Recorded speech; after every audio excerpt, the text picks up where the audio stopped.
Salut mes élèves, comment ça va? J'espère que vous allez bien. Aujourd'hui, on va savoir l'ordre de croissance et l'ordre de décroissance des nombres. N'oubliez pas de cliquer subscribe. Tout d'abord, comparaison. Sais-tu ce que l'on appelle l'ordre de croissance?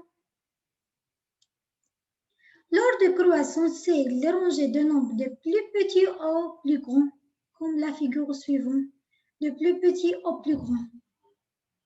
Mais l'ordre de décroissance, c'est l'inverse, de plus grand au plus petit. 10 est plus grand que 8 et plus grand que 6, comme la girafe est plus grand que la souris. Donc, c'est l'ordre de décroissance, c'est-à-dire les nombres, on va ranger les nombres de plus grand au plus petit. Mais l'ordre de croissance, c'est le rangé de nombres de plus petit au plus grand.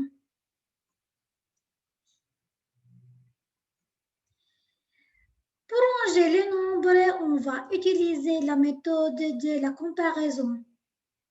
Pour comparer deux nombres, je compte tout d'abord le nombre de chiffres de chaque nombre. Le plus grand nombre, le plus grand est celui qui a le nombre de chiffres est plus grand. Donc, premièrement, on compte le nombre de chiffres. Deuxièmement, s'ils ont le même nombre de chiffres, on compare le chiffre des centaines. Si les chiffres des centaines sont identiques, on compare le chiffre des dizaines. Si le chiffre des dizaines et le chiffre des centaines sont identiques, donc on compare le chiffre des unités. Application. Ranger par l'ordre de croissance les nombres suivants. Que veut dire ordre de croissance? C'est-à-dire de plus grand ou de plus petit? Excellent, c'est de plus petit au plus grand. Excellent. Tout d'abord, on lit les nombres.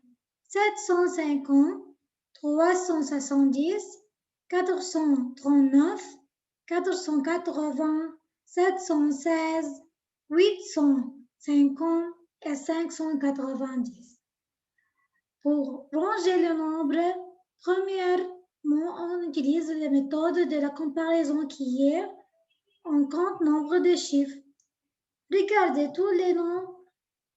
Il est formé de 3 chiffres, unité, dizaine, centaine, unité, dizaine, centaine. Donc, tous les nombres suivants, ils sont formés de 3 chiffres, unité, dizaine, centaine.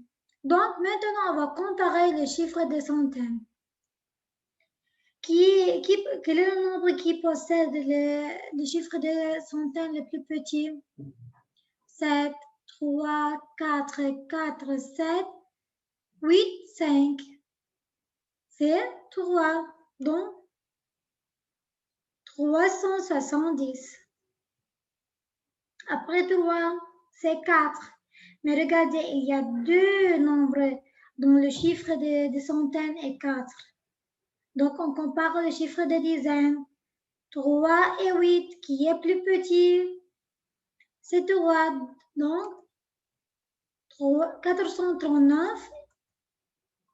Après 480, on a terminé les nombres dont le chiffre où le chiffre des centaines est 4. Maintenant, on continue. Après 4, 5, c'est 590.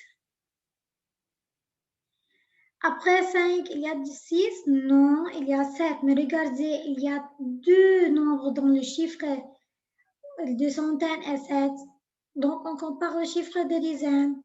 1 et 5, qui est plus petit? C'est 1.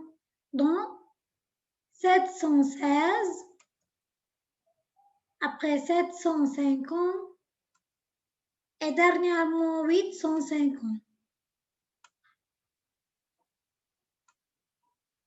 Deuxième application. On va écrire par l'ordre décroissant maintenant les nombres suivants. Décroissant. Que veut dire ordre décroissant? C'est-à-dire, on va ranger les nombres de plus grand au plus petit. Premièrement, on compte nombre de chiffres. Unité, dizaine, centaine. Unité, dizaine, centaine. Unité, dizaine, centaine. Unité, dizaine, centaine. Unité, dizaine. Unité, dizaine, centaine. Regardez, tous les nombres sont formés de 3 chiffres, sauf 51, il est formé de 2 chiffres. Il faut faire attention. Donc, ordre de croissance, c'est-à-dire de plus grand au plus petit. Les 3 chiffres est plus grand que 2 chiffres. Donc, on va comparer tous les nombres sauf 51 parce qu'il est formé de 2 chiffres, c'est la dernière.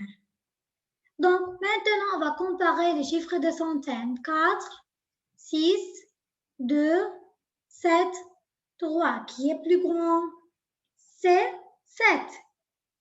725. Après 7. 650. Excellente. Après 4, 2, 3. Qui est plus grand? C'est 4, 430. Excellent. Après 362. Après 260. Et dernièrement 5. Pourquoi? Parce qu'il est formé de 2 chiffres. 51 est le nombre le plus petit. L'ordre de décroissance, c'est-à-dire on va ranger les nombres de plus grand au plus petit. De plus grand au plus petit.